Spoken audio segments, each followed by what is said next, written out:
अपरा एकादशी। युधिष्ठिर ने भगवान श्री कृष्ण से पूछा, हे कृष्ण, वैशाख मास के कृष्ण पक्ष की एकादशी का क्या नाम है तथा उसका महत्व क्या है? आप हमें कृपा करके कहिए। तब भगवान श्री कृष्ण ने कहा, हे राजन, यह एकादशी अपरा एकादशी तथा अचला एकादशी दोनों नाम से जानी जाती है। पुराणों के अनुसार वैशाख मास के कृष्ण पक्ष की एकादशी का नाम अपरा एकादशी है, क्योंकि यह अपार धन देने वाली है। जो मनुष्य इस व्रत को करता है वे संसार में प्रसिद्ध हो जाता है। इस दिन भगवान त्रिविक्रम की पूजा की जाती है। अपरा एकादशी के व्रत के प्रभाव से ब्रह्महत्या, भूत योनि, दूसरों की निंदा आदि सब पाप दूर हो जाते हैं। इस व्रत के करने से पर स्त्रीगमन, झूठी गवाही देना, झूठ बोलना, झूठे शास्त्र पढ़ाना या झूठा ज्योतिष बनना तथा झूठा वैद्य बनना आदि सभी पापों से मुक्ति मिल जाती है। जो क्षत्रिय युद्ध से भाग जाए वे नरकगामी होते हैं, परंतु अपरा एकादशी का व्रत करने से भी स्वर्ग को प्राप्त होते हैं। जो शिष्य गुरु से शिक्षा ग्रहण करके फिर उनकी निंदा करता है वे अवश्य नरक में पड़ता है, मगर अपरा एकादशी का व्रत करने से भी इस पाप से मुक्त हो जाता है।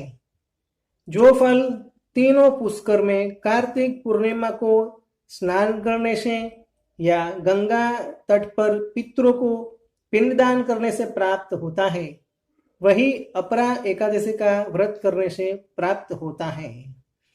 मकर के सूर्य में प्रयागराज में स्नान से, शिवरात्रि का व्रत करने से, सिंह राशि के बृहस्पति में गोमती नदी में स्नान करने से, कुंभ में केदारनाथ के दर्शन करने से या बद्रीनाथ के दर्शन करने से, सूर्य ग्रहण में कुरुक्षेत्र में स्नान से, सुवर्ण दान से तथा गाय तथा बछड़ा का दान करने से जो पुण्य फल मिलता है वही फल अपरा एकादशी का व्रत करने से मिलता है। यह व्रत पाप रूपी वृक्ष को काटने के लिए कुल्हाड़ी के समान है। पाप रूपी ईंधन को जलाने के लिए अग्नि, पाप रूपी अंधकार को मिटाने के लिए सूर्य के समान यह एकादशी है। अतः जो मनुष्य इस एकादशी का व्रत करता है तथा भगवान की पूजा करता है उस मनुष्य के सभी पाप नष्ट हो जाते हैं, अंत में स्वर्ग लोक में जाता है। अपरा एकादशी की प्रचलित कथा इस अनुसार है। प्राचीन काल में महिध्वज नाम का धर्मात्मा राजा राज्य करता था। उसका छोटा भाई व्रजध्वज बड़ा ही क्रूर, अधर्मी तथा अन्यायी था। वह अपने बड़े भाई से द्वेष रखता था। उस पापी ने एक दिन रात्रि में अपने बड़े भाई की हत्या करके उसके देह को जंगल में पीपल के पेड़ के नीचे गाड़ दिया। इस अकाल मृत्यु से राजा प्रेतात्मा के रूप में उसी पीपल के पेड़ पर रहने लगे और अनेक उत्पात करने लगे।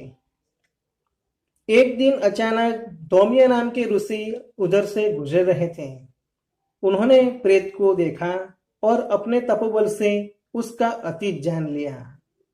अपने तपोबल से प्रेतात्मा का कारण समझा। ऋषि ने प्रसन्न होकर उस प्रेत को पीपल के पेड़ से उतारा तथा परलोक विद्या का उपदेश दिया। दयालु ऋषि ने राजा की प्रेत योनि से मुक्ति के लिए स्वयं अपरा एकादशी का व्रत किया और उसकी अच्छी गति हो इसलिए उसको एकादशी का पुण्य अर्पित किया। इस पुण्य के प्रभाव से राजा की प्रेत योनि से मुक्ति हो गई। वह ऋषि को धन्यवाद देता हुआ दिव्य देह धारण कर स्वर्ग में चला गया। हे राजन, यह अपरा एकादशी की कथा मैंने आपके तथा लोक के हित के लिए कही है। इसे पढ़ने या सुनने से भी मनुष्य को पापों से मुक्ति मिलती है। वृंद विष्णवे नमः।